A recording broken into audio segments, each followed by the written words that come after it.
పూరా లోకల్. నమస్తే, welcome to పూరా లోకల్. ప్రస్తుతం మనం బీసీ విద్యార్థి సంఘం జాతీయ అధ్యక్షులు విక్రమ్ గౌడ్ గారితో ఉన్నాము.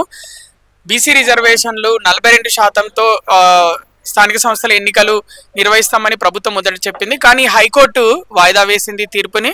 తర్వాత మొదటగా సర్పంచ్ ఎన్నికలు నిర్వహిస్తాము, పార్టీ పరంగా రిజర్వేషన్లు ఇస్తున్నామని ప్రభుత్వం చెప్పింది. కానీ 17% రిజర్వేషన్ తోటే ఇప్పుడు బీసీలకు సీట్లు కల్పించినట్టు తెలుస్తుంది సర్పంచ్ ఎన్నికల్లో. ఏం చెప్తారు? కాంగ్రెస్ ప్రభుత్వం మోసపూరిత చర్యలతోని కోర్టు పైన తోసేసి ఇంకా కోర్టు తీర్పు కూడా వెలువడలేదు. నిన్న జడ్జి గారు యాబ్సెంట్ అయ్యిండే. ఈరోజు ఇంకా దాని పూర్తి స్థాయిలో రాకముందే వీళ్ళు ముందే గెజిట్ తీసి ఏదో కొత్త పదిలో జీవో నంబర్ 46 తీసి అత్యుత్సాహంతో బీసీలను ఎన్ని విధాలుగా మోసం చేయాలో అన్ని విధాలుగా కాంగ్రెస్ పార్టీ మోసం చేసింది.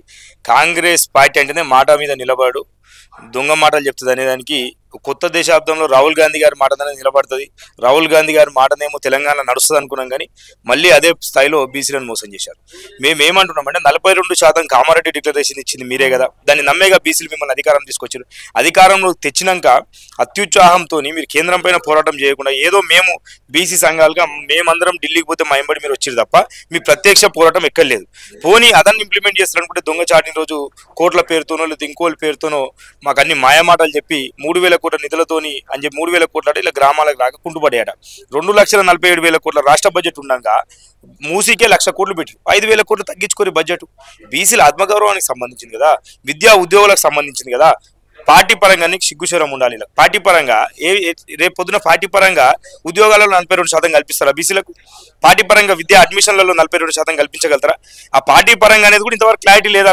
ఎక్కడ ఇస్తాం ఏమి ఇస్తాం అనేది ఇంతవరకు టిల్ టుడే ఎటువంటి కూడా గాంధీ భవన్ నుంచి ప్రకటన రాలే. వీళ్ళు క్యాబినెట్లో కూర్చొని గాంధీ భవన్ ముచ్చడి చెప్తారు, గాంధీ భవన్ లో కూర్చొని క్యాబినెట్ ముచ్చడి చెప్తారు. గాంధీ భవన్ లో ఓళ్ళు ప్రకటించాలి, మహేష్ కుమార్ గౌడ్ గారు ప్రకటించారు. మహేష్ కుమార్ గౌడ్ అన్నకి ఏమైందో, ఆయన పక్కా బీసీ కమిట్మెంట్ ఉన్న వ్యక్తి, బీసీవాది అయినప్పటికీ క్యాబినెట్ లో బీసీలు మంత్రులు మా వాళ్ళు ఎక్కువ లేకపోయేసరికి అగ్రవర్ణాలకు చెందిన రెడ్డి కులాలకు చెందిన మంత్రులు ఎక్కువ ఉండేసరికి వాళ్ళదే అవా నడిచింది.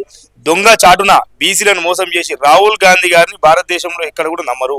అదేవిధంగా రేవంత్ రెడ్డి గారు మీరు సర్పంచ్ రిజర్వేషన్లు మాకు స్థానికంలో విద్యా ఉద్యోగులు 42% కల్పించారు అంటే మీరు రాజీనామా చేయాలి.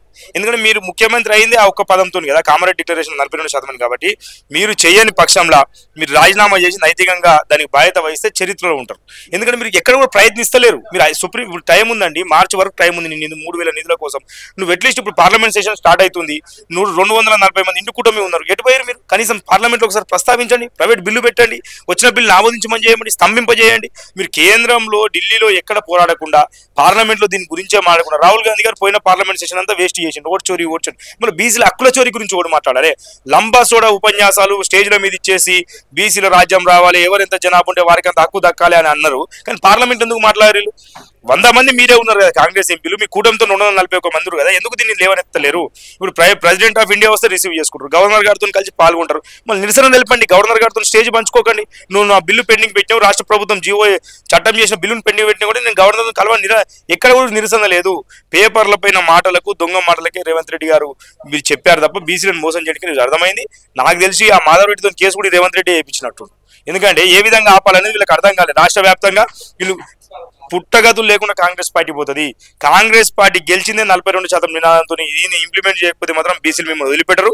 రాబోయే రోజుల్లో మీ బండారం బయట పెడతాం. రేపు ఓటు కాదు కదా, ఒక సీటు కూడా మీకు రాదు. స్థానికంలో ఓడిపోతారు.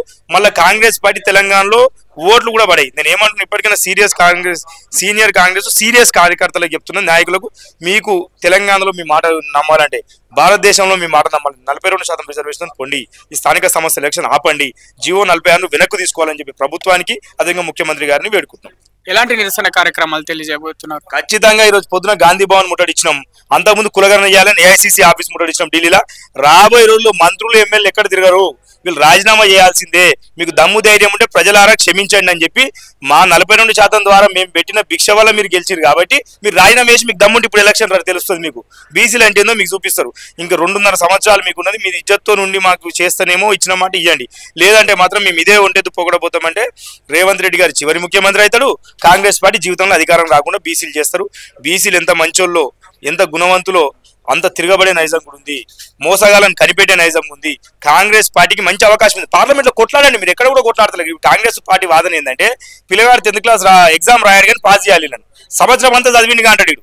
మేము మేము మా ధర్నాలకు వచ్చి మాయంబడి పోటోలు మీరు పోరాడినట్టు ఎట్లయితుంది? మీరు చిత్తశుద్ధితో పోరాటం చేయాలి, ఢిల్లీలో పోరాటం చేయాలి, ఈ పార్లమెంట్ సెక్షన్లో రాహుల్ గాంధీ గారితో కలిసి స్తంభింపజేయాలి, ప్రధానమంత్రి గారిని కలవాలి, అఖిలపక్షాన్ని ఢిల్లీకి తీసుకుపోవాలి. ఇలా ప్రైవేట్ కార్యక్రమాలకేమో 80-99 లక్షలు పెట్టి ప్రైవేటు ఏరోప్లేన్లలో పోతారు, ఫ్లైట్లలో పోయి వీళ్ళు కలిసి వస్తారు. మా కోసం రారా ఇల్లు? బీసీల కోసం రారా? అంటే బీసీల ఓట్ల భిక్ష వల్ల కాంగ్రెస్ పార్టీ ఏర్పడ్డది తప్ప మీరు బీసీలను చిన్న చూపు చూసి చులకన చూస్తే మాత్రం రాబోయే రోజుల్లో కాంగ్రెస్ కు తెలంగాణలో పుట్టగతులు ఉన్నాయి. కాంగ్రెస్ కండవ వేసుకున్న తెలంగాణ రాష్ట్రంలో బీసీలు తిరగనియరు. 3 కోట్ల మందికి చేసిన ద్రోహము ఇది ఖచ్చితంగా బీసీల ఎవరిని కూడా వదిలిపెట్టము. మాకు దోస్తు కూడా ద్రోహం కూడా దీంతో తేలిపోయింది. ద్రోహులను ఖచ్చితంగా రాబోయే రోజులు నిరసన కార్యక్రమంలో 30 తారీఖు పెద్ద ఎత్తున ఆందోళన కార్యక్రమం ఉంది. దాని తర్వాత కూడా బీసీ ద్రోహులను ప్రకటిస్తాం.